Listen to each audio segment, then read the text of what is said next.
minasyaitonirrajim. Bismillahirrahmanirrahim. Alhamdulillahirabbil alamin. Hamdan yuwafi ni'amahu wa yukafi'u mazidah. Ya Rabbana lakal hamdu kama yanbaghi li jalali wajhikal karim wa 'azim sultanik. Allahumma salli ala sayyidina Muhammad. Rabbi shrah li sadri wa yassir li amri wahlul 'uqdatam min lisani yafqahu qawli. Assalamualaikum warahmatullahi taala wabarakatuh. Selamat datang. Waalaikumsalam Ustazah. Waalaikumsalam. Ada Ustazah kat sini. Okay. Selamat datang ke episod 2 rancangan Bicara Muslimah bertemakan wanita salihah peribadi mulia.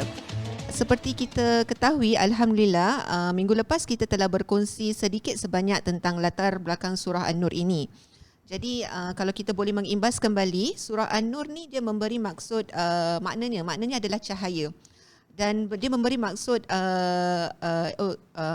dia salah satu surah yang diwajibkan khususnya kepada para wanita untuk mempelajari. Kerana apa? Kerana ia mengandungi penerangan yang jelas, lebih-lebih lagi tentang hukum hakam yang bersangkut paut untuk membina perilaku yang mulia ataupun yang baik. And dia juga mengandungi hal-hal, dia juga menerangkan hal-hal yang patut kita jauhi untuk kita mencegah ataupun untuk kita mencegah dari terhapusnya kemuliaan peribadi seseorang itu.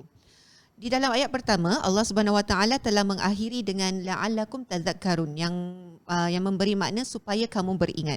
Ini juga menunjukkan bahawa surah ini dikira seperti satu asas untuk kita pergi kembali ataupun kita rujuk kembali, lebih-lebih lagi dengan keadaan kita yang berada di dalam kehidupan yang amat moden inilah. Kerana ia mempunyai ilmu pengetahuan yang jelas dan ia amat mudah untuk kita fahami. Kenapa mudah untuk kita faham? Kerana dia amat jelas. Okey, baiklah. Seandainya semua lupa, saya adalah Ustazah Azizah, ditemani dengan dua rakan seperjuangan saya, iaitu Ustazah Latifah dan juga Ustazah Ashikin. Khabar Ustazah? Alhamdulillah. Ustazah apa khabar? Alhamdulillah, insya-Allah. Okey. Dan insya-Allah pada hari ini kami bersama-sama akan memberikan atau berkongsikan huraian surah An-Nur dengan ayat yang selanjutnya, iaitu ayat 2 dan 3. Saya akan bacakan surahnya tersebut dulu. Bismillahirrahmanirrahim. Az-zaniyatu waz-zani fajlidu kulla wahidin minhuma mi'ata jaldah ولا تأخذكم بهما رأفة في دين الله إن كنتم تؤمنون بالله واليوم الآخر وليشهد عذابهما طائفة من المؤمنين الزاني لا ينكح إلا زانية أو مشركة والزانية لا ينكحها إلا زان أو مشرك وَحُرِّمَ ذَلِكَ عَلَى الْمُؤْمِنِينَ. Sadaqallahul azim. Terjemahannya, perempuan yang berzina dan lelaki yang berzina, hendaklah kamu sebat tiap-tiap seseorang dari keduanya 100 kali sebat. Dan janganlah kamu dipengaruhi oleh perasaan belas kasihan terhadap keduanya dalam menjalankan hukum agama Allah. Jika benar kamu beriman kepada Allah dan hari akhirat, dan hendaklah disaksikan hukuman seksa yang dikenakan kepada mereka itu oleh sekumpulan dari orang-orang yang beriman. Ayat ketiga pula, lelaki yang berzina lazimnya tidak ingin berkahwin melainkan dengan perempuan yang berzina atau perempuan musyrik. Dan perempuan yang berzina itu pula lazimnya tidak ingin berkahwin dengan melainkan oleh lelaki yang berzina atau lelaki musyrik. Dan perkahwinan yang demikian itu terlarang kepada orang-orang yang beriman. Sadaqallahul azim. Okey. InsyaAllah juga hari ini kita akan membahagikan pelajaran kita kepada 3 bahagian. Dan saya insyaAllah akan mengambil masa yang pertama ini untuk berkongsi sedikit tentang permulaan ayat ini. Kemudian kita akan pergi kepada ustazah-ustazah yang hebat ini untuk melanjutkan soalan dan penerangan yang selanjutnya. Okey. Kita teruskan. Bismillah. Okey, so kirakan apa yang kita akan bincangkan pada pada permulaan ini? Soalannya berbentuk begini. Apakah peranan ataupun martabat ataupun darjat wanita yang kita boleh pelajari dalam 2 ayat ini? Okey, baiklah. Kalau kita lihat kan, ayat ini dia dimulakan dengan perkataan az-zaniyah. Jadi dari dulu sewaktu memang daripada dulu sewaktu saya masih belajar lagi, dia banyak debate tentang kenapa ayat ni bermula dengan perkataan az-zaniyah bukan az-zani. Kalau kita tengok kan kesusunan bahasa Arab ni, dia ada kelainan sikitlah daripada susunan bahasa Melayu. Dia ada muzakarnya dan muannasnya. Kalau kita tengok lelaki, kalau susunan bahasa Arab, kalau dia nak cakap tentang lelaki, sebutan dia lain. Kalau perempuan lain. Seperti inilah perkataan zina ni, penzinah ni, az-zani tu maksudnya penzinah lelaki. Az-zaniyah tu maksudnya penzinah perempuan. So dia berbeza. Kalau macam perkataan Melayu, kita akan cakap penzinah sahaja. Tapi kalau ini satu ayat tu dia ada yang berbeza. Itu memang salah satu keistimewaan susunan bahasa Arab lah. Jadi dia punya debatan dia adalah kenapa ayat ini kenapa ayat ini dimulakan dengan perkataan az-zaniyah yang kepada perempuan bukan az-zani. Jadi sewaktu dulu saya pun agak mempersoalkan saya ni dah jadi macam seorang feminis tau, mempersoalkan kenapa az-zani, kenapa kalau zina je dia orang kenapa diletakkan perempuan awal. Padahal zina kan semua lelaki perempuan pun ada yang melakukan tapi kenapa ayat ni dia macam tunjukkan sangat dekat az-zaniyah. So soalan dia sentiasa bermain di kepala otak saya ni lah. Okey. Jadi kalau kita tengok kan pada ayat lain, biasanya Allah Subhanahu Wa Taala dia akan bermula dengan muzakkar seperti ayat tentang hukum had kepada pencurian. Ayatnya berbentuk as-sariqu was-sariqatu. Dia tak start dengan muannas, dia tidak start kepada perempuan, dia start kepada lelaki. Kenapa? Kerana pencurian tu dia more prone ataupun dia macam dia fitrah, secara lumrahnya lelaki yang banyak melakukannya, secara lumrahnya lelaki yang banyak.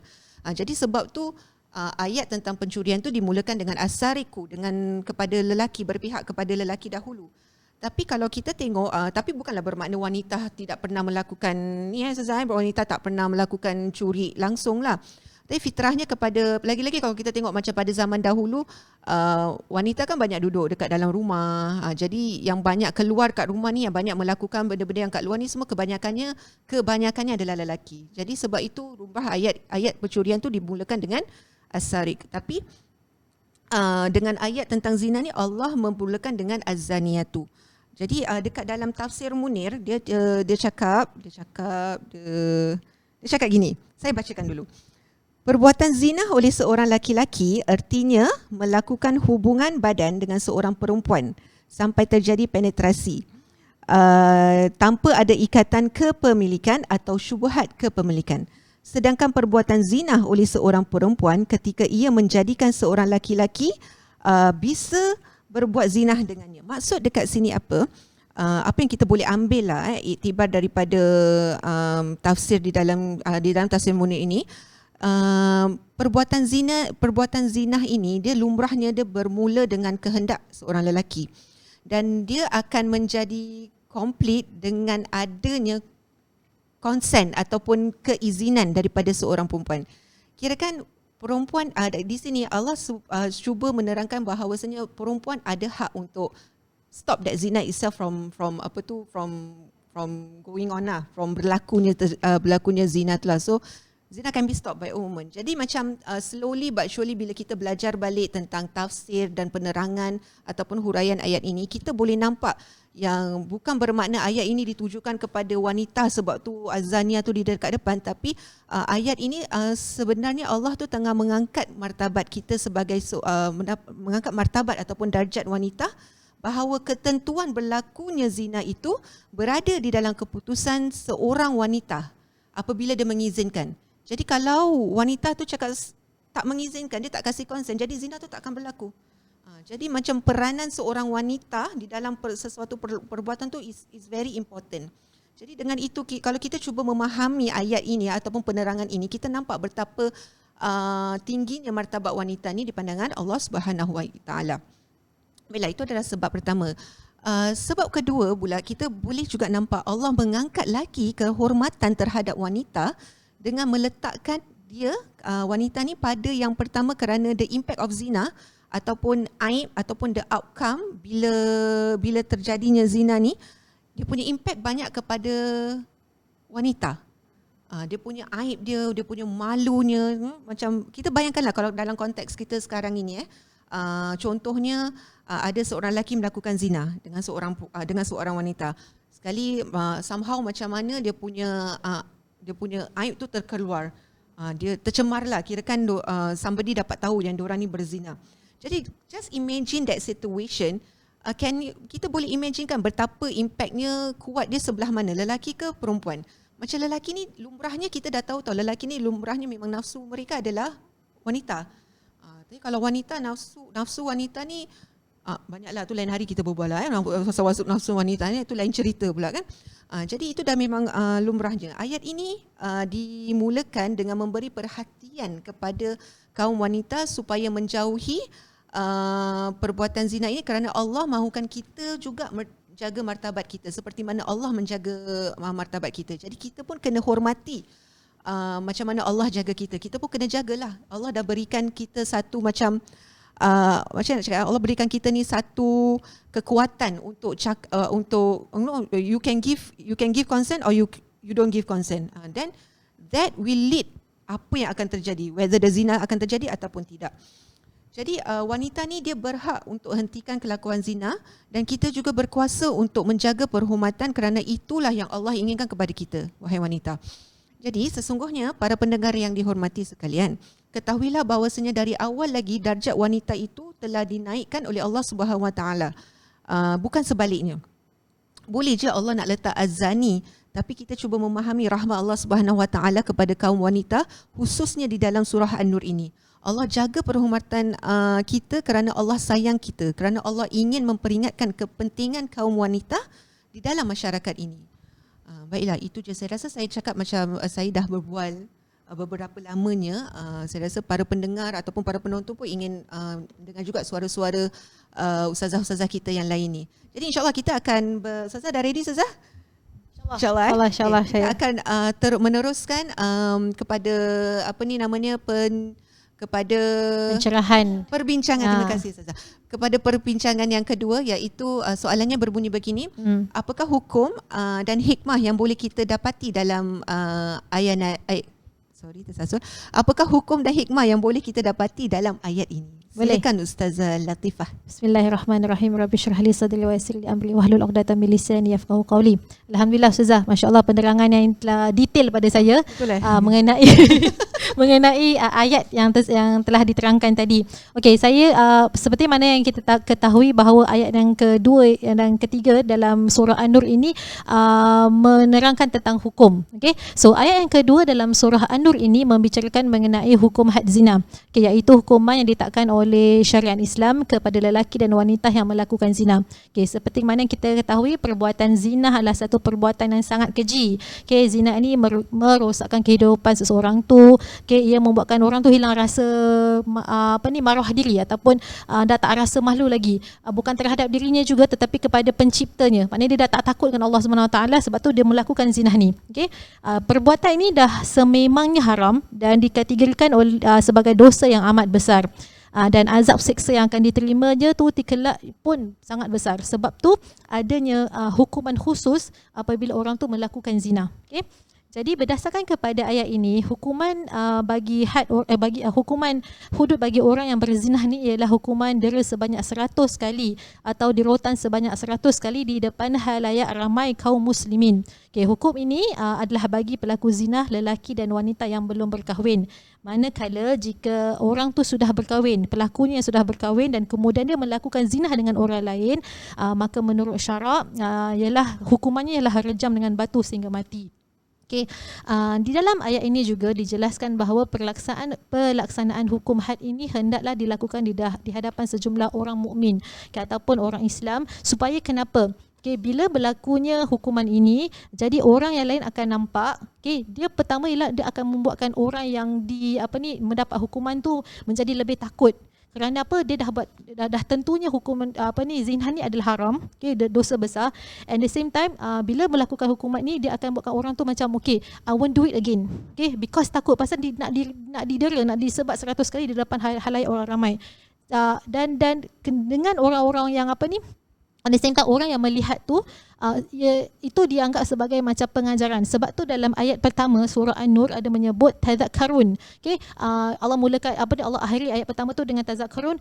Itu adalah sebagai bukan sahaja sebagai peringatan, ia adalah juga sebagai pengajaran. Jadi pengajaran tu kepada perlakunya dan juga pengajaran tu kepada orang yang tengok. Okay, sebab tu jadi dia bila kita dah dihukum di halayak ramai, orang akan rasa gerun dengan apa yang dibuat, apa yang hukuman yang kita dapat, dengan kita akan rasa malu, kenapa lah aku melakukan zina tu sebelum ni. Okay, sebab tu dia letakkan dalam dalam ayat ini, diakhiri ayat ini dengan wal yashhad azabahuma ta'ifatun minal mu'minin, di halayak ramai orang Islam atau orang-orang mukmin. Jadi kita akan rasa malu, kita akan rasa takut dan kita tak akan dekat dengan zina lagi. Okay, seterusnya itu yang dimasukkan. Tetapi perlu diingatkan juga, okay, sebelum melaksanakan hukum had tersebut ataupun hukum zina tersebut, perbuatan zina tu harus dibuktikan dahulu. Bukan saja kita macam okay, kita tahu dia dah buat zina, lepas tu seandainya kita nampak orang ni berbuat zina terus kita nak jatuhkan hukuman. Tidak. Kerana Islam tu syumul, Islam tu faham kita tidak boleh suka hati meletakkan hukum tu kepada orang yang buat, melainkan ada bukti.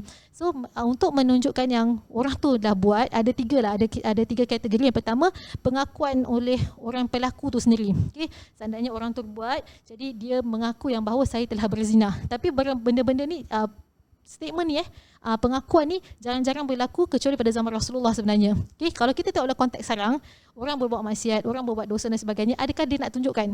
Okay?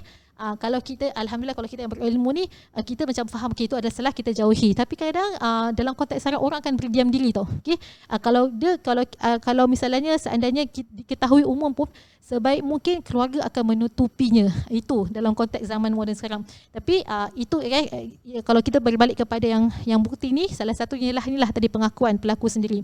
Yang kedua, kehamilan seorang perempuan yang tidak memiliki suami. So menunjukkan bukti kalau seorang perempuan tu hamil, lepas tu nanti orang akan tanya siapakah bapanya, ni tanpa ayah, alih-alih dia seorang yang single mungkin. Okay, lepas tu alih-alih dapat tahu yang dia hamil, perut dia dah nampak besar dan sebagainya, jadi orang akan tertanya dan menimbulkan fitnah, siapa ayahnya, bila yang dia berkahwin dan sebagainya. Itu bukti yang kedua. Bukti yang ketiga ialah penyaksian 4 orang saksi lelaki atas terjadinya perbuatan zina, dan saksi itu haruslah berstatus orang yang menyaksikan ataupun orang yang macam nak mengkonfirmkan yang mereka telah berbuat zina. Yang pertama, orang tu mesti beragama Islam, merdeka dan adil. Okay? Perlu lihat juga jika sekiranya hanya ada 3 orang sahaja yang mendatangkan macam penyaksian yang confirmkan ni sesimpulan ni telah melakukan zina, adakah itu akan macam dia punya hudud tu akan dilaksanakan ke tidak? Itu tidak.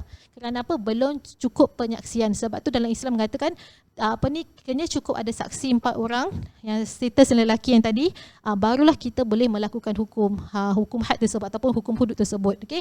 Sebab tu dia tak boleh suka-suka hati. Bila kita nampak, kalau let's say lah dalam konteks sekarang kita nampak ada budak-budak dah pintangan aja, tu dah salah. Terus kita dah kena report lah konon ni. Kalau misalnya kita dalam konteks dah kena report, dia dah salah. Jadi kita kena jatuhkan hukuman. Tidak. Kerana Islam tu adalah agama Islam yang memberi perhatian kepada umatnya, perlu mendatangkan saksi-saksi agar sekiranya hukuman dia tu tersabit, maknanya barulah boleh melakukan hukum hudud. Okay. Tapi kat sini, right.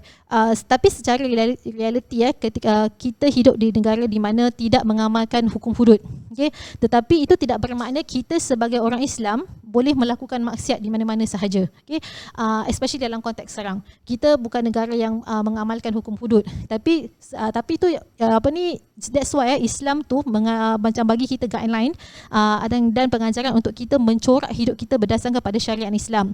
Sebab tu dalam surah An-Nur dia memperbincangkan bagaimana seorang tu harus menampilkan kepribadiannya dan menjauhkan zina dan sebagainya. Sebab tu macam kita kena follow the guideline walaupun kita bukan dalam negara yang mengamalkan hudud. Okay? Dan kalau kita fikirkan kembali kenapa Nabi Muhammad SAW melarang keras apabila seorang tu berhalwat ataupun duduk antara lelaki dengan perempuan bersama-sama, it is because bila perempuan dan lelaki dah bersama-sama, what is actually lead tu pada perzinaan. Mula-mula mungkin duduk sebelah-sebelah, lepas tu berpegang-pegangan, lepas tu apa jadi? And kalau kita tengok budak-budak sekarang juga kan, kadang-kadang kat tangga pun boleh berlakunya begini. Sebab tu Rasulullah SAW halang untuk seseorang antara lelaki dan perempuan tu berhalwat, kerana will lead to perzinaan. Betul-betul kita nak kena menjagalah, kita nak kena menasihati kepada kita punya anak-anak dan sebagainya untuk menjaga maruah mereka, be it lelaki ataupun perempuan. Dan hikmah di sebalik hukum had zina ni adalah untuk menjaga kehormatan lah. Maknanya ni berbalik kepada macam kalau misalnya kita grow up dalam situasi yang macam yang merelakan semua benda tu happen, perzinaan happen, kemaksiatan happen, dia akan jadi macam gitu. Sebabnya kita perlu ada macam foundation for us to actually to lead kita punya life lah. And seandainya kalau misalnya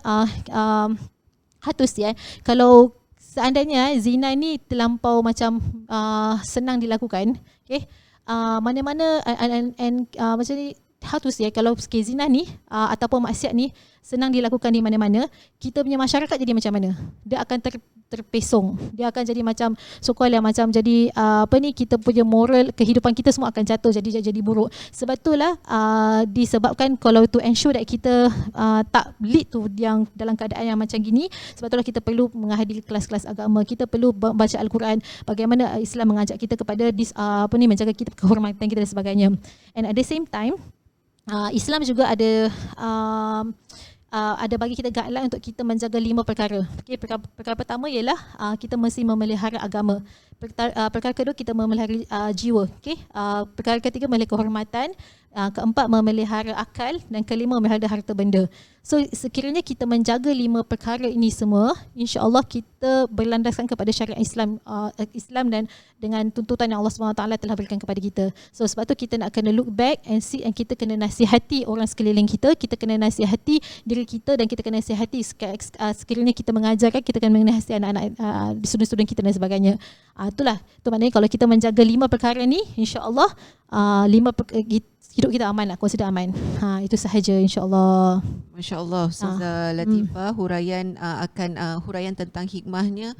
Betul Ustazah, macam tadi bila Ustazah Latifah cakap, macam bayangkan kalau hukum zina ni dia tak ada hadnya. Kira kan Allah tak letak dalam Allah tak tekankan ataupun Allah tak letakkan hukum yang amat firm di dalam Al-Quran tu, apakah akan jadi kat masyarakat kita ni.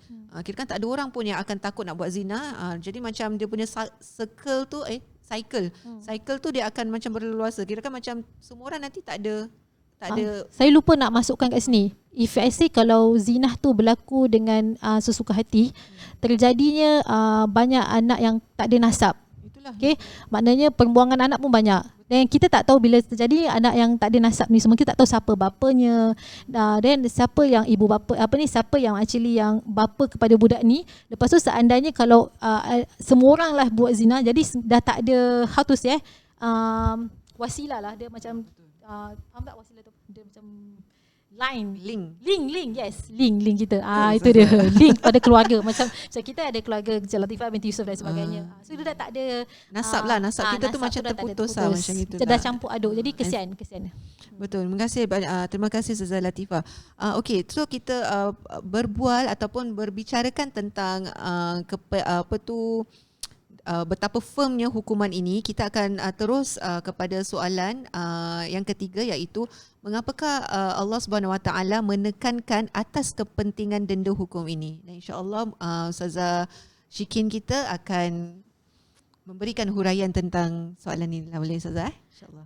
Boleh insya-Allah. Bismillahirrahmanirrahim. Masya-Allah, hebat betul ustazah kita. Saya cubalah dalam masa yang singkat ini untuk saya huraikan poin kita yang terakhir pada hari ini. Okey, saya suka pada poin Ustazah Latifah tadi. Sebenarnya ini adalah, kalau kita ingat perbincangan kita pada minggu lepas, surah ini diturunkan di Madinah. Artinya apa? Surah ini diturunkan Madinah. Bila surah-surah diturunkan Madinah, baru bercerita tentang hukum.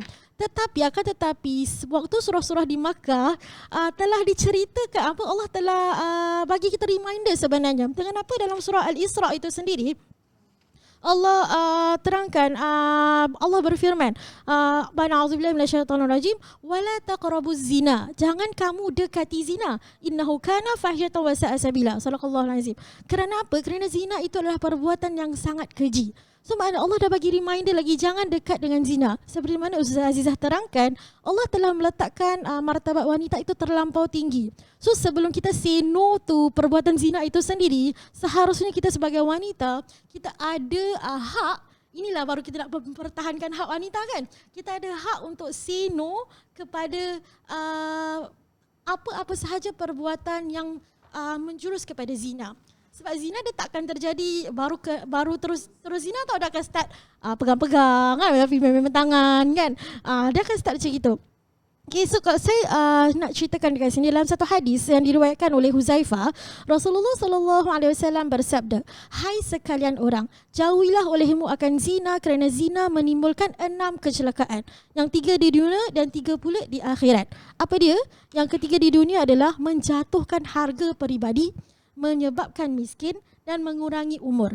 Manakala di akhirat pula kebencian Allah SWT, keburukan perhitungan dan azab siksa neraka. Okey, jadi dekat sini kita boleh nampak betapa perbuatan zina ini begitu keji tau. Sampaikan hukuman yang Allah letakkan berapa? 100 sebatan. 100 sebatan tu bukanlah perkara yang mudah untuk kita manusia biasa ni yang kulit tersiat sikit pun berdarah. Bukan satu benda yang kita boleh pandang remeh. Okey, sebab apa? Sebab Allah dah riman banyak kali dalam Al-Quran sebelum Allah turunkan hukuman. Okey, dan zina ini juga merupakan salah satu daripada dosa yang besar. Okey, dia ada 3 tau macam dosa yang besar. Yang pertama, of course, mempersekutukan Allah. Maknanya apa? Syirik kepada Allah. Kerana apa? Kerana dia menghancurkan hubungan sang pencipta dengan ciptaannya. Okey, yang kedua adalah membunuh manusia. Kerana apa? Dia menghilangkan keamanan dalam satu masyarakat. Dan yang ketiga adalah zina, kerana dia mengacau bilaukan masyarakat. Seperti mana yang dibincangan tadi kan, nasab tak ada. Dan impaknya adalah kira kesalahan ibu bapa, bukan kesalahan ibu bapa, maaf, kesalahan orang lain tapi impaknya terhadap anak. Kan anak itu sebenarnya tidak bersalah lah. Okay. Sesuai dengan firman Allah Subhanahu Wa Taala dalam surah Al-Furqan, Allah kata apa? Sebentar Allah kata bismillahirrahmanirrahim, wallazi la yad'una ma'allahi ilahan akhar wa la yaqtuluna an-nafsa allati haramallahu illa bil haqq wa la yaznun wa man yaf'al dhalika yalqa asaman. Apa Allah cakap? Dan orang-orang yang tidak menyeru Allah beserta Tuhan yang lain dan tidak membunuh akan suatu diri kecuali dengan haknya. Barang siapa berbuat semacam itu, bertemulah dia dengan dosa. Alright guys, dalam Al-Quran sendiri Allah dah cakap zina ini adalah satu dosa yang amat besar sekali. Seperti mana yang Ustazah Latifah huraikan tadi, sebagai orang Islam ada 5 perkara yang kita kena jaga. Dan jauhi diri kita daripada zina adalah perkara yang menjaga yang di mana kita kena menjaga nasab. Dan bukan sahaja nasab, kita kena jaga nyawa. Kerana apa? Kerana penzinaan, sebab penzinaan ni banyak orang yang kalau bahasa kita cakap terlanjur lah. Terlanjur mengandung. Tak semua orang yang realise dia punya dosa time tu tau. Dia akan kerana malu dia nak buang anak dan sebagainya kan. So kita dapat tahu banyak-banyak kes yang pembuangan anak dan sebagainya. So na'udzubillah min zalik lah. Saya nak share sikit tentang saya suka daripada satu riwayat mufassir ni. Dia kata apa tau? Perkataan az-zani ke az-zaniyah ni, dia bukan setakat macam satu kali zina terus dicap sebagai penzina tau. Tapi dia merupakan dia macam seolah-olah orang ni dah terlampau biasa buat. Dia contoh kalau saya lukis, saya tak boleh claim saya pelukis, betul tak? Tapi dia macam itulah, dia kira macam bukanlah bermakna zina tu okey tak, tapi ini hukuman yang diletakkan. Kerana apa? Dia lebih kepada orang-orang yang macam ni lah yang menjadikan zina itu sebahagian daripada hidup dia. Maksud dia macam like daily things tau, macam normal. Dia macam normalize lah. Sekarang word kan, word tengah trend ini kan, normalize kan. So dia jadikan zina ini, dia normalize kan perkara ini. Kalau kita tengok, kerana apa? Kerana hilang perasaan malu tersebut. Seperti mana dalam sabda Nabi Muhammad SAW, Nabi cakap apa? In kuntum la tastahi fasna ma syi'ta. Kalau dah tak ada rasa malu tu, lakukanlah apa saja yang kamu mahu. Betul tak? Kalau kita tengok apa anak-anak muda ada di setengah-setengah tempat yang lain, sampaikan mereka rasa malu, bukan sebab malu sebab buat zina tau. Malu kalau mereka masih perawan. Masya Allah, apa? Nauzubillah min zalik. Semoga kita ini terhindar daripada semua kita dan anak-anak kita ni terhindar daripada perbuatan tersebutlah, insyaAllah.